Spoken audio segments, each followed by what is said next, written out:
Salut, alors on se retrouve sur un double chantier ici, en arrachage de pommes de terre en conditions compliquées. Donc on a la DeWulf, voilà, un nouveau modèle en automotrice, et puis on a notre GT qui est là-bas en train de remplir aussi. Donc on va regarder un petit peu les deux machines pour voir dans ces conditions très compliquées voilà, à quoi on en est. Et déjà pour vous expliquer pourquoi on en est dans des conditions compliquées, on est arrivé ici fin octobre, on n'a pas encore terminé, on est chez un collègue. On n'a pas pu démarrer les arrachages parce qu'il faisait trop sec avant, on a dû attendre un peu, et puis maintenant on se retrouve un peu trop tard parce qu'on a eu pas mal de pluie entre deux. Donc là ça s'est amélioré un petit peu, il y a eu un peu de vent, il y a eu un peu de soleil, voilà, on peut voir que les buttes sont un peu séchées, mais c'est quand même assez compliqué globalement. Donc là on va regarder un petit peu les deux machines, ce qu'elles donnent au niveau résultat, et puis aller faire un petit tour des terrains entre deux. Alors ici pour autant le sol a l'air sec, hein, ça fait quand même quelques jours qu'il n'y a pas plu et le soleil a donné avec un peu de vent, mais on va pouvoir vite se rendre compte que c'est de la terre qui est voilà, un peu spéciale. Quand je vous parle de conditions extrêmes, c'est quand même pas mal. Alors ici on est avec la GT, donc de la Kuma. Premier tapis, entraînement hydraulique, couverture à fond, accélération à fond, pour essayer de nettoyer au maximum déjà au départ. Deuxième scène avec secouage entre deux, vibration au-dessus, et on voit là l'énorme travail que peuvent faire les Dolman ici au niveau de la terre. Voilà, et concrètement, il reste encore derrière, après les multiceps ont encore une action, hein, mais on voit vraiment la complexité de la chose. Alors on a à la fois des boulettes et des pommes de terre qui sont pas si mal que ça dans l'ensemble, hein. Voilà, quand on regarde ça on se dit tiens, celle-là elle est propre, hein. C'est pas le plus gros calibre qui existe, mais là elles sont pas mal, et on voit derrière un peu ce qui peut rester. Là ça a été plus ou moins ouvert. Voilà, et quand ça commence à être tassé et un peu plus tassé, c'est assez particulier. Voilà, on est vraiment sur du raid. Alors ici je sais pas le pourcentage d'argile, mais bon c'est quand même pas mal. Et on voit le travail qui est fait. Alors un petit nettoyage régulier s'impose de temps en temps vu les conditions. Et là on voit au niveau travail, c'est quand même assez extraordinaire. Là elle était à l'arrêt.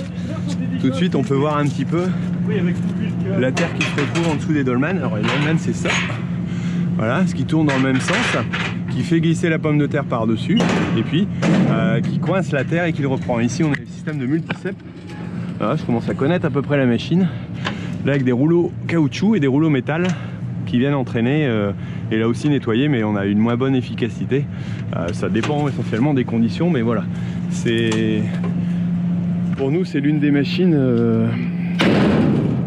qui jusqu'à maintenant nettoie le mieux, avec un premier tapis, voilà, comme je disais, une première chaîne hydraulique, vitesse de réglage d'avancement assez bon, et puis la deuxième chaîne, voilà, et là on est au pas de 50 je pense, ouais, pour essayer de dégager au maximum. On voit que les conditions sont compliquées. Allez, on va aller voir la deuxième machine.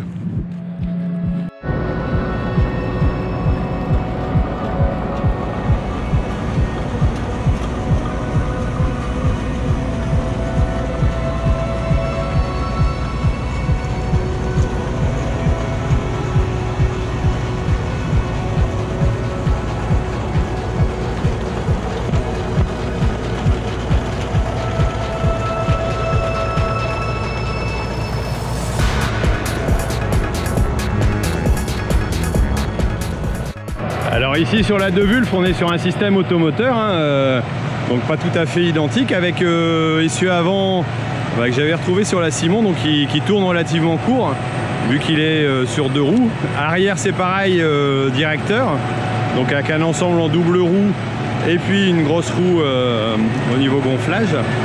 Et au niveau nettoyage on reste un peu sur le même système que sur la GT, un premier tapis assez rapide qui envoie sur un deuxième et un troisième si je ne me trompe pas. Par contre le Dolman est complètement situé à l'arrière avec la possibilité, voilà, il envoie sur un tapis tétine.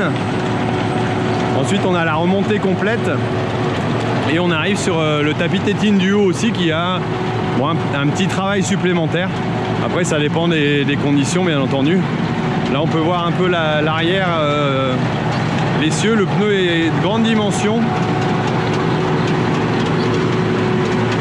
Bon, la vitesse d'avancement je pense qu'elle est assez similaire aussi.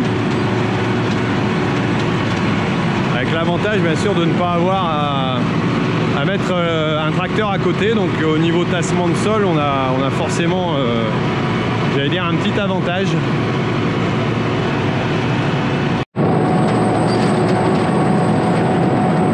Alors ici on peut voir le produit en haut de la machine. Donc oui, concrètement il y a un peu de mode de terre, il y a peut-être un peu moins de fine. Là-bas on a le tapis derrière qui joue encore un peu, mais bon c'est vrai que avec le type de terre qu'on a ici, c'est vraiment pas évident. Mais ce petit tapis fait un petit peu de travail. Guidé aussi au niveau des hauteurs, et je suppose de la vitesse. Ici, on peut appeler aussi voilà, avec les petites commandes. Et là, la trémie, la réserve.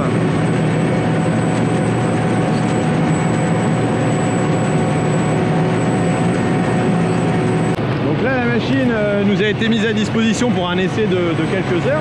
Voilà, c'est Agripatato voilà, de chez Godefroy qui fait le service et la démonstration. Donc là on est sur une machine qui est une RA 3060, a priori nouvelle motorisation si j'ai bien compris, et c'est vrai qu'elle a un système de trémie hein, et puis un ensemble aussi modulable à l'arrière au niveau des multiceps ou des Dolman, donc avec un système qui peut être inversé ou modifié, j'allais dire au choix. Alors là je vous propose d'aller faire un petit tour, voir un coup au déterrage pour voir un peu ce que ça donne, et après on regardera un peu sur les remorques l'état j'allais dire de la terre, pour voir s'il y a vraiment une grosse différence entre les deux machines. Allez, petit tour au déterrage.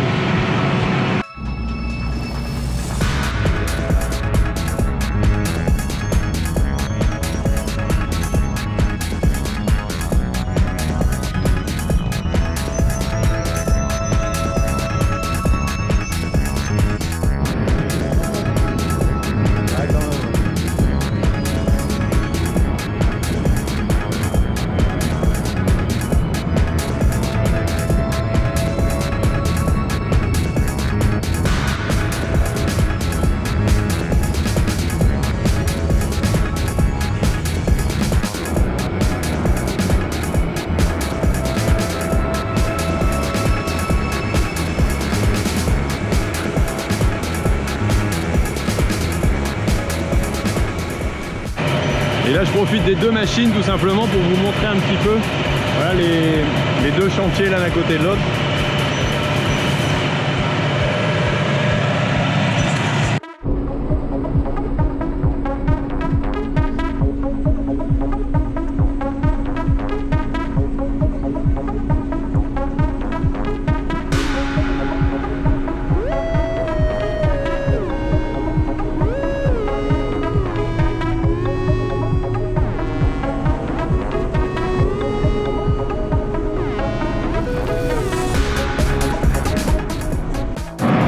On peut voir un peu les roues à l'arrière, comment elles se déplacent en crabe pour arriver sur le côté.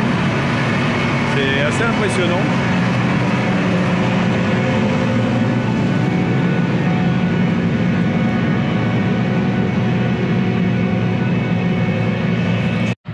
Alors ici on a le Dolman qui est tout simplement sorti, voilà, qui peut être tout simplement déclipsé en changeant, en enlevant ces axes ici. On enlève l'ensemble à l'arrière, bien sûr on débranche les flexibles et on peut modifier, donc hop, prise avec un chariot élévateur, et on peut changer les modules comme ça assez facilement. Et c'est vrai que là au niveau accessibilité il n'y a pas, c'est plutôt pas mal. Et réglage de hauteur se fait aussi en axe ici, voilà, et donc on choisit j'allais dire bien entendu la vitesse de rotation et puis l'angle d'inclinaison indépendamment du tapis tétine qui se trouve à l'arrière. On voit un peu mieux, j'ai l'impression qu'au niveau voilà, arrachage on est pareil. Et là concrètement au démarrage on avait un peu plus de saleté, mais ça doit correspondre à une zone qui est plus humide sur le déterrage.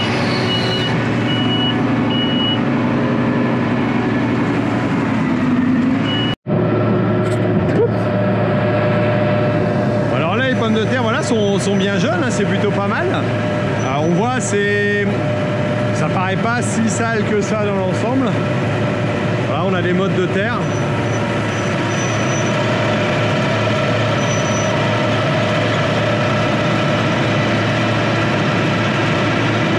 Alors un petit avis sur l'une, l'autre. Qu'est-ce que vous en pensez, vous? Bon, concrètement, c'est vrai qu'ici on a un petit peu plus de vitesse, on est à 2,5 et là on est à 2, ce qui est assez important quand même comme écart malgré tout. Bon après bien sûr là on est sur une machine automoteur avec plus de puissance. Là nous on est sur 240 chevaux, mais bon, qui suffisent aussi pour celle-ci. Différence encore bien entendu, le bac ici qui est intéressant pour éviter le tassement. Alors on est forcément obligé de suivre sur le côté. Au niveau propreté, clairement j'ai pas l'impression qu'il y a un gros écart. Alors au début on avait un petit problème de réglage avec celle-ci, donc on a été plus sale, mais là on est arrivé à quelque chose de très propre dans l'ensemble. Donc pour moi on est à peu près pareil, peut-être un peu mieux que sur la GT. Voilà au niveau fonctionnement. Bon bah écoutez, dites-moi vous votre avis si vous utilisez ces machines, ce que vous en pensez. Alors là on est dans des conditions assez extrêmes quand même, hein, conditions de terre assez dures, vitesse assez lente. Bon, pour autant le travail avance, donc c'est déjà pas mal. Et bon, on voit un peu que le travail peut se faire, c'est déjà ça, parce que là on nous rallonge pas mal de flotte et ça risque d'être embêtant. Alors si vous n'avez pas encore eu le temps d'aller sur mon projet Raconte-moi l'agriculture, allez-y, s'il vous plaît maintenant, vous pouvez aller jeter un œil. Voilà, on arrive au seuil de viabilité, il manque encore un petit peu, j'allais dire, pour que le projet soit vraiment viable et puis puisse démarrer sur les chapeaux de roue. Donc n'hésitez pas à y aller, allez faire un petit tour. Voilà, ça m'aidera à expliquer l'agriculture, parce que comme vous me le dites aussi, l'agriculture mérite d'être expliquée. Bon bah écoutez, moi je vous laisse, je vous dis à bientôt sur Agriculteur d'aujourd'hui. Allez cliquer sur les liens pour aller voir le financement participatif, ça sera une bonne action pour l'agriculture. Allez, ciao.